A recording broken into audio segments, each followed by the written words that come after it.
नमस्कार दोस्तों, मैं हूं नीरज और स्वागत करता हूं आपका हमारे YouTube channel education for everyone में। हमने कुछ कोनों के बारे में पिछले वीडियो में अध्ययन किया था और बाकी के कोनों के बारे में आज अध्ययन करेंगे। तो देखेंगे, सबसे पहला हम कोण के बारे में पढ़ेंगे आज, पूरक कोण। पूरक कोण इसे लंब पूरक कोण भी कहते हैं। इंग्लिश में इसे कॉम्प्लीमेंट्री एंगल्स कहा जाता है। ठीक है, इसकी परिभाषा क्या है? यदि दो कोणों की मापों का योगफल एक समकोण या 90 डिग्री हो तो उन दो कोणों को, है ना, एक जोड़े को एक दूसरे का पूरक कोण कहेंगे। मतलब दो कोण जो रहेगा, ठीक है, यहाँ फिगर से आप लोग समझ सकते हैं कि ये एक फिगर है, इसमें एंगल बन रहा है RPQ। इसमें जो दो कोण है RPS और SPQ, ये जो दोनों कोण है वो एक दूसरे का पूरक कोण है। ठीक है, यहाँ पे ये लिखा हुआ भी है कि एंगल QPS, मतलब QPS यानी कि ये जो एंगल है ना, तथा RPS मीन्स ये वाला जो एंगल बन रहा है यहाँ से यहाँ तक का, ठीक है, एक दूसरे के क्या है, पूरक कोण है। अब जैसे कि देख लीजिए कि दोनों को जोड़ने से 90 डिग्री बनता है। ठीक है, यहाँ पूछ रहा है 30 डिग्री का पूरक कोण क्या है। तो देखिए, अगर मान लिया जाए यहाँ से यहाँ तक 90 डिग्री है और यहाँ से यहाँ के बीच का कोण 30 डिग्री है, तो बाकी कितना डिग्री बच जाएगा? 90 में से घटा दीजिए, 90 डिग्री में से 30 डिग्री को माइनस कर दीजिएगा तो कितना बच जाएगा? 60 डिग्री बच जाएगा। तो 30 डिग्री का पूरा कोण कितना हो जाएगा? 60 डिग्री हो गया, है ना। उसी प्रकार देखेंगे, पूछ रहा है 40 डिग्री का पूरा कोण क्या होगा।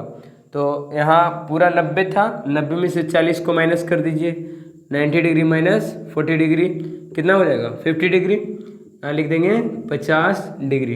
ठीक है, दो कोणों को जोड़कर मतलब मिलाकर, है ना, कितना होना चाहिए? योगफल उसका 90 डिग्री होना चाहिए। और जिन दो कोणों को मिला के होगा वो क्या कहलाएंगे? एक दूसरे का पूरक कोण कहलाएंगे। ठीक है, अब हम लोग पढ़ेंगे संपूरक कोण। संपूरक कोण क्या है? तो संपूरक कोण इसे ऋजु पूरक कोण भी कहते हैं। इंग्लिश में इसे सप्लीमेंट्री एंगल्स कहते हैं। ठीक है, इसको परिभाषा पहले समझ लेते हैं। यदि दो कोणों की मापों का योगफल 180 डिग्री हो, इसमें कितना हो रहा था? इसमें 90 डिग्री हो रहा था। ठीक है, यहाँ कितना हो रहा है? 180 डिग्री।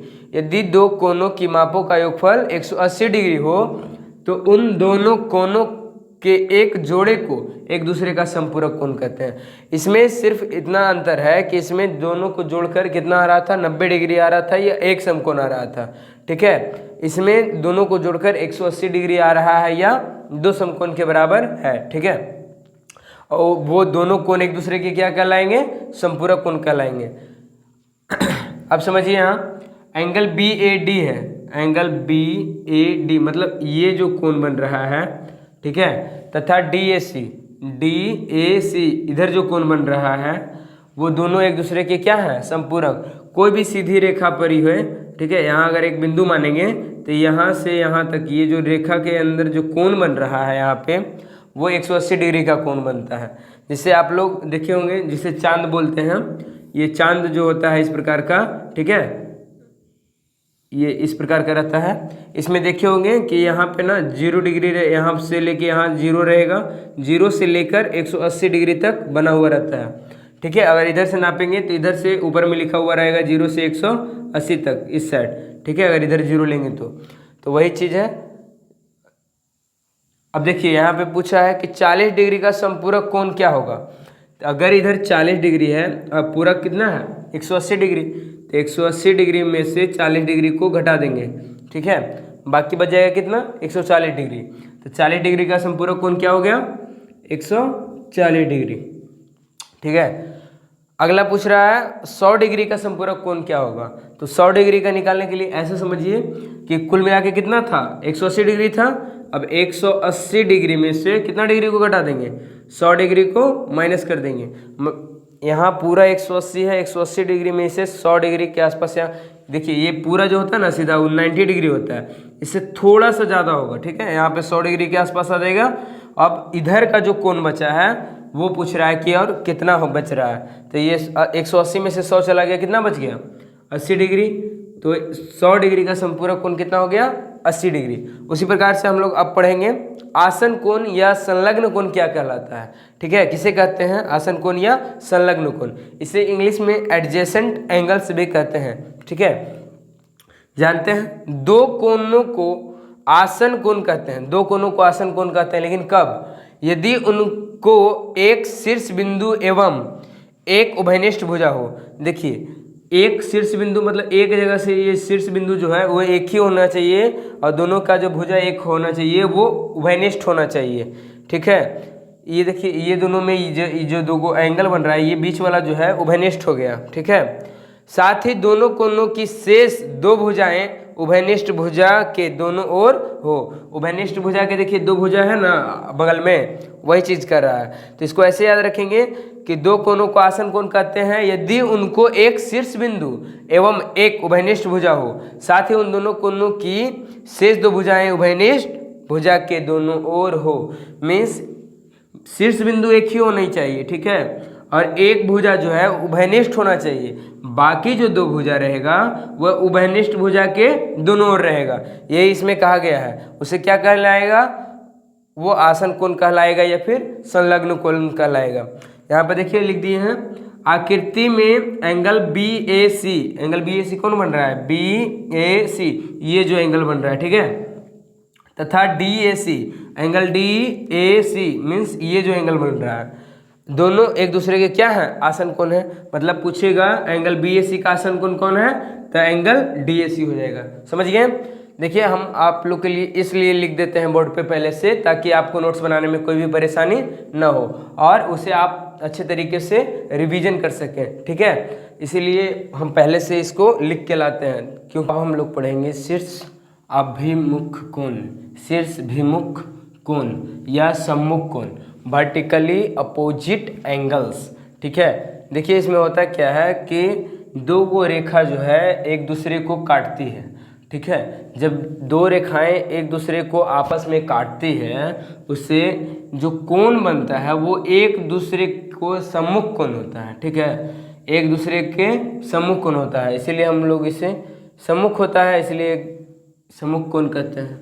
ठीक है, वही समझना है। आकृति में AB तथा CD दो सरल रेखाएं हैं। देखिए AB और CD दो सरल रेखा है। ठीक है, कहाँ मिलती है? O पर। O जो बिंदु है यहाँ पे एक दूसरे को प्रतिच्छेद करती है या काटती है। ठीक है, एंगल AOC, ये जो एंगल बन रहा है। ठीक है, यहाँ पे देखिए ऐसे जो ऊपर में एंगल बन रहा है ना, ये वाला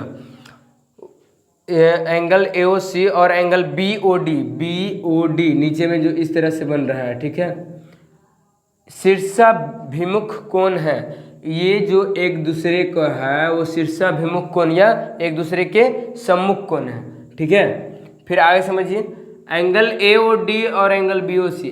AOD मीन्स ये वाला जो इधर वाला जो कोण दिख रहा है, ये आपको जो दिख रहा है AOD, एंड एंगल BOC शीर्षाभिमुख कोण है।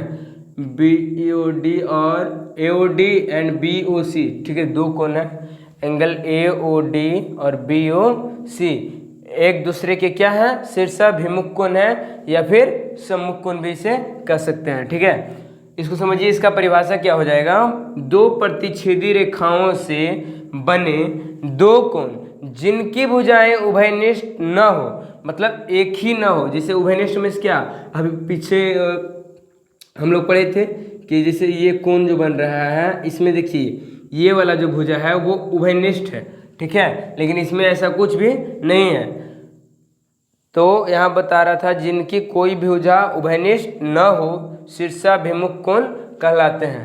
ठीक है, तो शीर्षाभिमुख कोण कहलाते हैं या फिर सम्मुख कोण भी कह सकते हैं।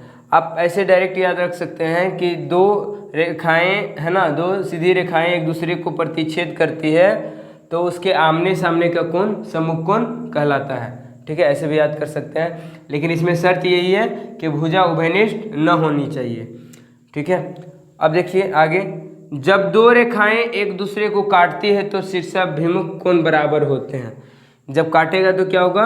एक दूसरे के बराबर होगा। जैसे देखिए यहाँ पे काटा तो जितना डिग्री का एंगल यहाँ बन रहा है उतना ही डिग्री का एंगल यहाँ भी बनेगा।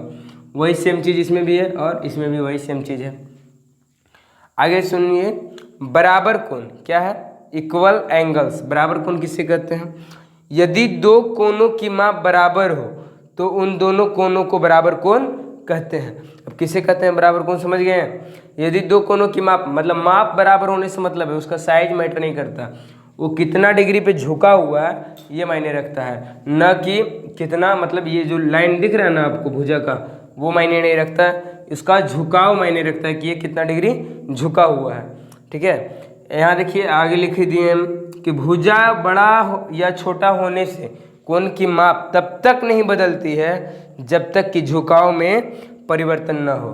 ठीक है, जैसे कि ऊपर देखिए है ना, ये वाला जो है यहाँ बताया हुआ है। ठीक है, कि ये देखिए ये छोटा साइज है, ये भी है, लेकिन झुकाव लगभग सेम है। यहाँ पे हम स्केल से नहीं बनाए हैं, चांद से नहीं बनाए हैं नाप के, इसको मान के चलिए कि ये जो झुकाव दोनों का है वो बराबर है। ठीक है, आप चांद से नाप के बना सकते हैं। जब बनाइएगा सिर्फ झुकाव जैसे है, यहाँ पे मान लिया जाए 45 डिग्री है तो यहाँ पे भी 45 डिग्री रखिएगा। ठीक है, भले ही ये लाइन बड़ा रहे उससे फर्क नहीं पड़ता है, तो उससे क्या होगा, कोण का मान नहीं बदलेगा। ठीक है, तब तक नहीं बदलेगा जब तक कि झुकाव ज़्यादा ना हो जाए। ठीक है, समझ गए होंगे। अगर आपको मेरे द्वारा पढ़ाया गया समझ में आया और आपको ये वीडियो अच्छा लगा तो अपने दोस्तों के साथ शेयर कीजिए। धन्यवाद।